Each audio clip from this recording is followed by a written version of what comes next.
The Saints are finally getting healthy, ladies and gentlemen. This is the Saints-Chargers preview, one of the many preview videos we will do. The backdrop, T-Bob, Jacob Hester, off the bench Saints.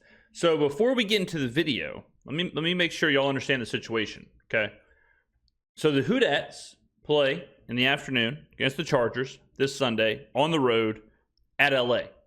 Now, what you probably won't hear anybody talk about is the scheduling spot that the New Orleans Saints are in. So look at this. So the Chargers, this is the Saints, okay? So the Saints play Thursday night against Denver. We don't need to talk about that. Play Thursday night. They get extended rest to play this game.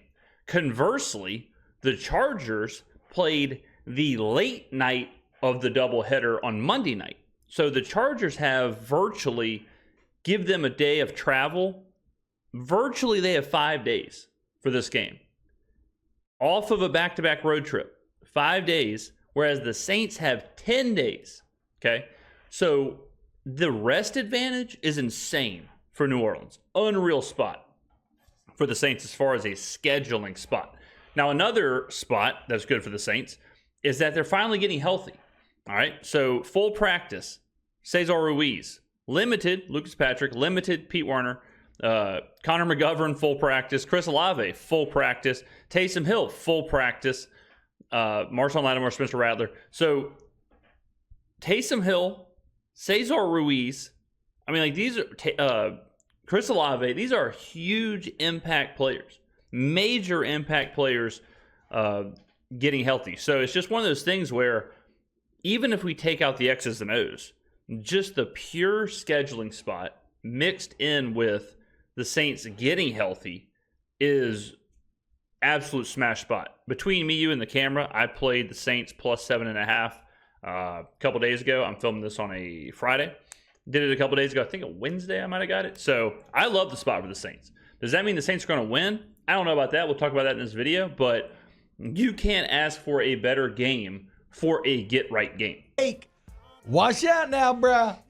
There is, quote, hope and optimism that Taysom Hill, Chris Olave, Cesar Ruiz, Lucas Patrick, and Pete Werner are all coming back for the New Orleans Saints this weekend. We up, boys. Saints are back. Kubiak, back. Yes. I don't think the Bolts are ready. I don't think you're ready, bruh. For what? That's good. That's a good question. I guess I hadn't considered that. What are you not ready for? Full strength offense. You're not ready for, Chris Olave being the one instead of Mason Tipton. You're not ready for a legitimate professional roster versus a USFL level offensive line. Taysom Hill. We've seen what Clint Kubiak does with Taysom as far as just the playbook. We have seen the creativity go from 100 to 0 and 0 to 100, depending on Taysom Hill's availability. If you had to say one thing that the New Orleans Saints could present to another team and that they would not be ready for, what would be the one element that these Saints would still be possible to do? I'm glad you asked. So you can take the last couple of weeks, honestly, and as far as like trying to game plan for the Saints, if you're the Chargers on 5-day rest, if you're trying to game plan, you got to kind of throw that out, right? Because you don't know what this offense looks like with Spencer Rattler, because Spencer Rattler has not had Taysom Hill. He has not had the offensive line. He has not had wide receivers. So you're getting all of that back. You almost have to go back to the first 2 weeks. Not as far as production, but you have to go back to the first 2 weeks of what the Saints want to try and do. Just as far as, okay, well, we can kind of see, or I guess the first half with Atlanta, where just to see, like, okay, Taysom's available, so we know the Saints are going to open up the playbook. Chris Olave is available. The offensive line is better. So, I as far as, like, what will they present? They will present something we haven't seen in quite a few weeks. Typically Taysom Hill, right? But even if he comes back, he's kind of the only weapon. So, like, you are ready for it. No, come on. Besides Chris Olave. Yeah, come on. I don't. And Olave back, maybe. The Chargers have the Throw him number the one ball. scoring defense in the NFL. Good. what that means is the offense doesn't have to score that many points because they're not going to anyway, right? So the bar's already lowered. So if you, see, how about that logic, Jake? Flip that upside down. I mean, let's take a look, right? Let's take a look at what's going on here. So the Chargers, like I said, in Denver, in Arizona, 1-3 in their last 4. Their wins come against the Raiders and the Panthers, okay, and Denver. So not exactly the greatest, level of competition there. Now this is the part that would concern me if I am a Chargers backer. Is this right here? The Arizona Cardinals suck out loud defensively. And they got 22 carries for 59 yards and 2.7 average against the Cardinals. What's going on here? This doesn't exactly instill a lot of faith in me that the Chargers are just going to run it down our throat. Because if you can't run it down Arizona's throat, then I think our throat is safe. Okay, a lot of questionable terminology being thrown around here. Down. So so how many points do they give up per game? They give up 13.8. So all we need to do is hit 14 and we rolling. The Saints give up 25.7. I would assume, someone can check it, but I would assume the Chargers have the easiest schedule. I mean, Denver, Arizona, Carolina, and Vegas. Pittsburgh, Kansas City's cool, but my God, I mean, this is pretty meh. I'm not gonna lie, this is pretty meh right here. KC confirmed, sweet, but Pittsburgh playoff team, but Arizona, Denver, Carolina, Vegas. I don't know about that. Yeah. But that's Which on is the East Coast. 27th in the NFL. But that's on the East Coast mainly. Oh, sure. So when you go out west, things tend to change. You're playing a little early. Older people tend to be more of morning people. Mm-hmm. So what time's this game? 1 or 4? Afternoon. I'm sure it'll be the 4. Afternoon game, yeah. I'd be shocked if it wasn't. Damn. I wish it was at noon. The Chargers can't play very many noon games at home, right? I would assume they don't play any noon games at home. If I had to guess. If I had to, let's see. Yeah, they don't play. Yeah, they don't play any noon games at home. That's something you're never going to see is that time slot for the Chargers. How many West Coast games end up getting? Did any ever get played at noon? No, no. Okay, well, what the hell? Never mind then. I was going to say that maybe Mario Davis and Cam Jordan would be locked in because it's a little bit earlier in the morning people and whatnot. But no, I guess not. The point is, there is no point. The point is the Chargers are actually probably going to kick their ass because you're on the road. The offense sucks, and you cannot stop the run. And if there's one thing that the Los Angeles Chargers want to do, it's to run the ball. Even with Justin Herbert. And also, everybody in the receiver room for the Chargers is banged up. I mean, they've got it held together with duct tape and super glue, but still, even if they had all their guys, they want to run the football. It's who they are. Nick has a pretty interesting... Yeah, but I just showed this. I mean... Can they? I mean, yeah, they did against the Raiders and Carolina, but now I'm seeing Dobbins has 44 against the Steelers, 32 against the Chiefs. Those are really good run defenses. Understand. 96 against the Broncos, 40 against the Cardinals. So, I mean, maybe we look at DVOA real quick, just to give you an idea of what's going on here, ladies and gentlemen. Let's see. Let's see where the Chargers rank rushing. They're 21st. So, I understand they want to run the ball. They're worse at running the ball than Carolina and Arizona. I mean, I want to fly, but I can't. So, does it really matter? Controversial. Let's see. If we go to DVOA rank, NOLA 23, Chargers 20. Okay. I don't know. I don't know. I'm kind of liking this for the Saints. Let's see defensively what the Chargers do well. I mean, if they're first in scoring, I would assume their DVOA is pretty good. 8th. Let's see. They are 8th in the pass. And they are 12th against the run. Okay. All right. Point about how he views the Saints kind of rest of the season, where now that they maybe are getting a bit more healthy, they have to prove injuries to be a valid reason instead of an excuse for why everything has gone so awry. For sure. I think that's a level of nuance that people aren't going to actually engage with. I just find it to be a bit interesting. Like, I don't know that there's anything that this Saints team could do, unless, like go on like a legendary type run, which nobody believes that's going to happen. I don't know that there's anything that they could do that would make me believe in anything going forward, given. Okay. All right. Let me look. Here's the deal. All right. The Saints are getting dramatically more healthy. They still have Derek Carr to get back, which we will get him back in week 9 against the Panthers. We still have Eric McCoy to get back. No timeline. I don't know. We still have Pete Werner to get back. Okay. On top of how healthy we just got. If we beat the Chargers and beat the Panthers, which we certainly should, we have a home game against Atlanta. Divisional game, very important game. A home game against Cleveland, who suck. Jameis Winston revenge game. Into a bye. All right. We are currently 2-5. You go 3, 4, 5, 6. If you're 6-5 going into the bye week with the Giants, the Raiders, and Tampa Bay without Chris Godwin, without Mike Evans,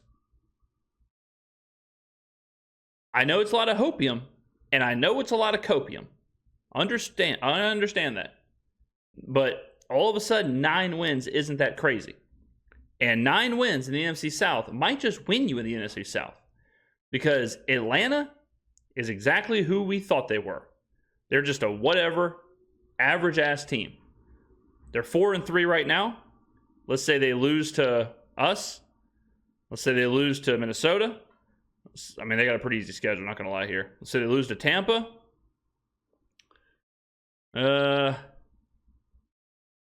Washington, TBD. But let's see. 3, 6. So we need them to lose like 2 more games. Somewhere in there. We need Dallas to wake up. We need like a Denver to wake up. I mean, Mile High, not an easy game. But the point is that it's not throw away the season time yet. And if the Saints can get healthy and win games, now if we get rolled by the Chargers, okay, throw the season away. We're 2-6, whatever. But if we show something here, this is not an insane schedule to get right. This right here, this is an insane schedule to get right. This right here, not so much. Now again, we're 2-5. I'm not saying that we're going to make a run and go to the Super Bowl, but this could be a moment where a team gets healthy, they have a good performance, it boosts the locker room, they continue to get healthy as teams in the division continue to either be meh, Atlanta, or hurt, Tampa Bay. So I don't agree with the full-on discard whatever happens mindset from T-Bob. Been the last 3 years of a sample size that we have at this point. But I mean, now let me another caveat. I'm speaking offensively. If the defense continues to give up 7 yards per play and J.K. Dobbins has 150 yards, yeah, I mean whatever. There's no getting healthy that can fix that. So yeah, I definitely agree. If the defense continues to be as bad as they have been, yeah, I mean we're going to struggle. And if you're the 32nd defense, you're going to struggle. At this point, like, what are you watching the Saints game? Like, what are your goals in watching it? You're watching because you like football, right? It's your favorite team. You want to see that do. But like, I literally, it's kind of crazy because in the NFL, you should feel pretty good about every game. You should always have a chance. I just hate how this matches up in terms of strengths and weaknesses. And so I guess when I'm looking for more, I'm not even looking for like expecting a win. I guess I'm looking for, okay, if you're a bit more healthy now, can Clint Kubiak start to kind of dial things up again? Can you bring back some offensive success and excitement? I mean, what are you talking about? Like all this doomer talk just drives me crazy. I'm excited to see Spencer Rattler with a relatively healthy offense. Number one, I'm excited to see some of our offensive players back again. I'm excited to not see a USFL offensive line. I mean, and again, talk about a narrative. You talk about how strong narratives are. The talk is Jim Harbaugh, Chargers, run the football, smash mouth, whatever.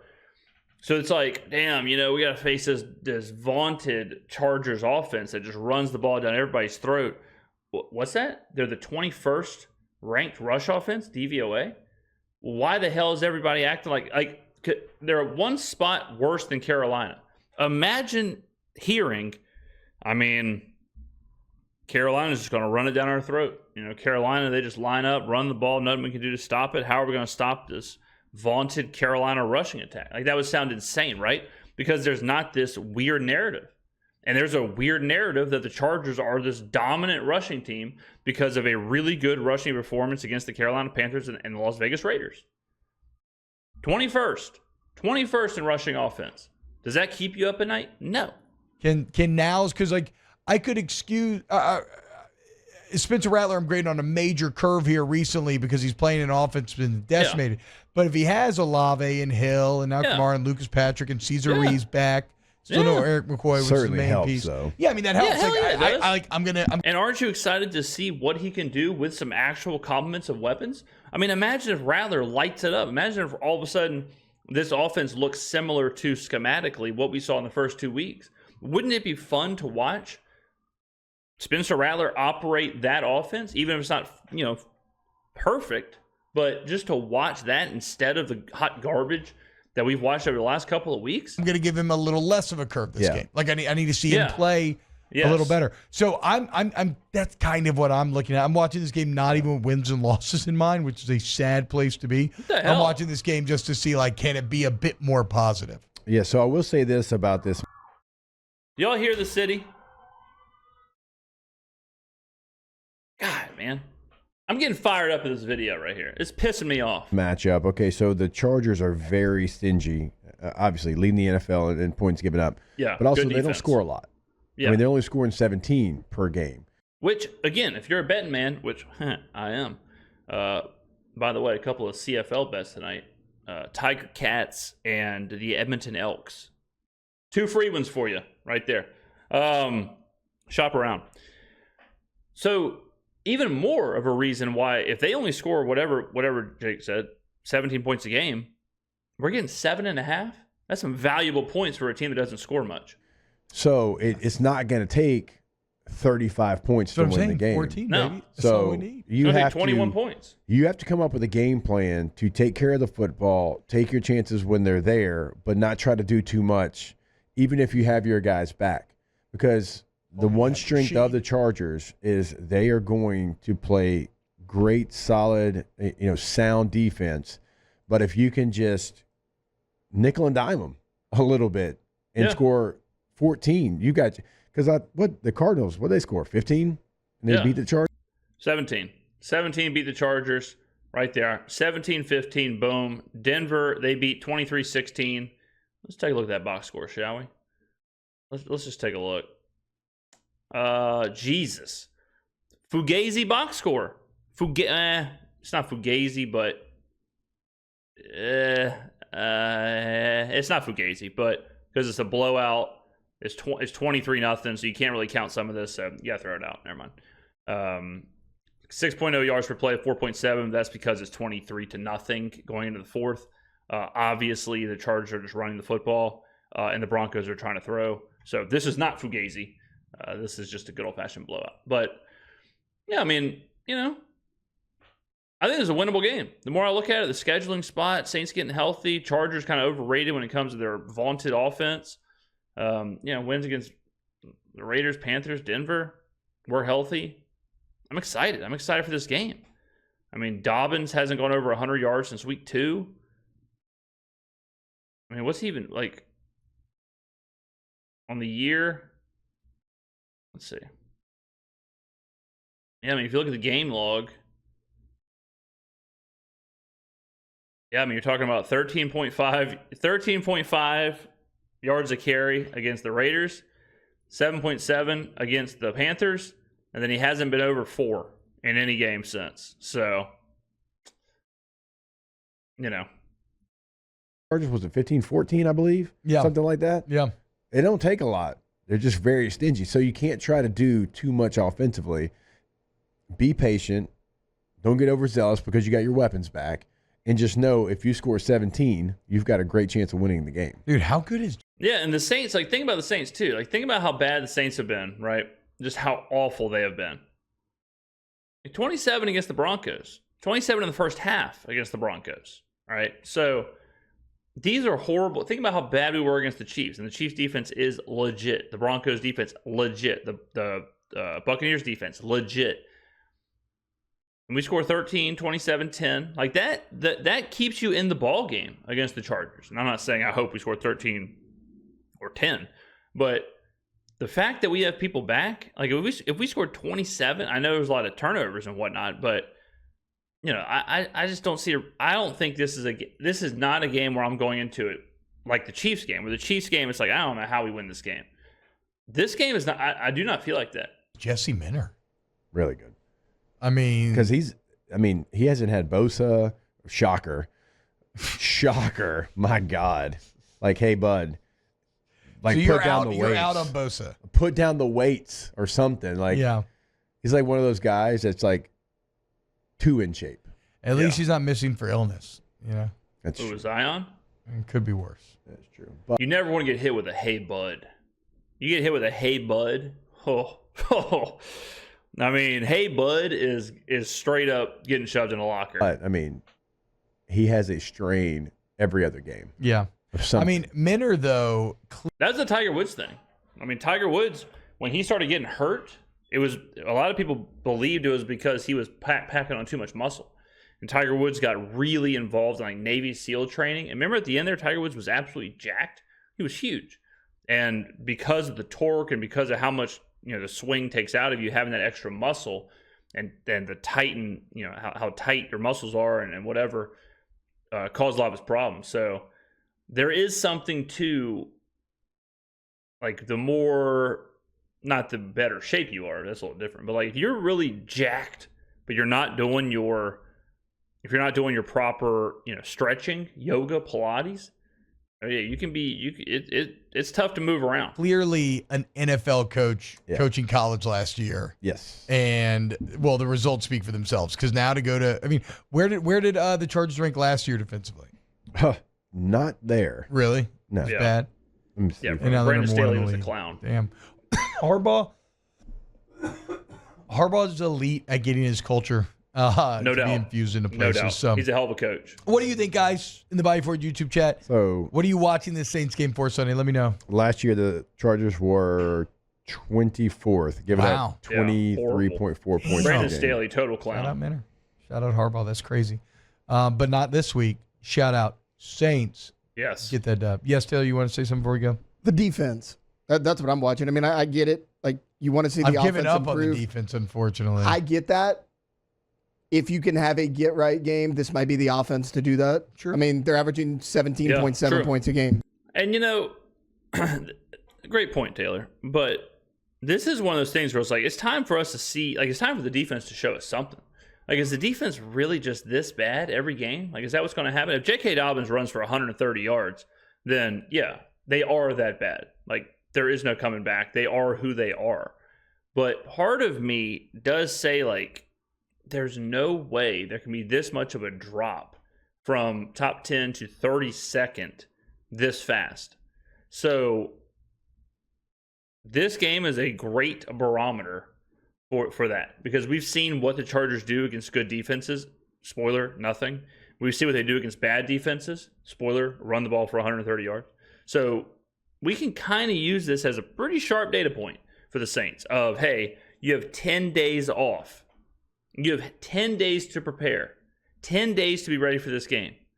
And you just got embarrassed on Thursday night. Belt to ass. Okay? If you can't come out and be correct for this game, then maybe you're just not good. For the season. There's only 5 teams behind you. It's the Panthers, the Browns, Patriots, the Giants, and the Dolphins without Tua. Oh, that's crazy. And then I get it. You can say, okay, well, the Saints are scoring more points per game, but it was so many in week 1 and 2. That's kind of an outlier. Yeah. If you look at the last 3 weeks, points per game. Now, Taylor, be careful now. You can't pick and choose. If you say the first 2 weeks for the Saints are outliers, you would have to go back and say the first 2 weeks rushing for the Chargers are outliers, since that was the only time they ran for over 100 yards and the only time J.K. Dobbins had over 4 yards to carry. So I would argue that's even more of an outlier. If you look at that as the outlier, then the Chargers have a horrific rushing offense. They go from 21st to probably like 28th. So be careful what you omit and what you don't omit. The Saints offense has still been better.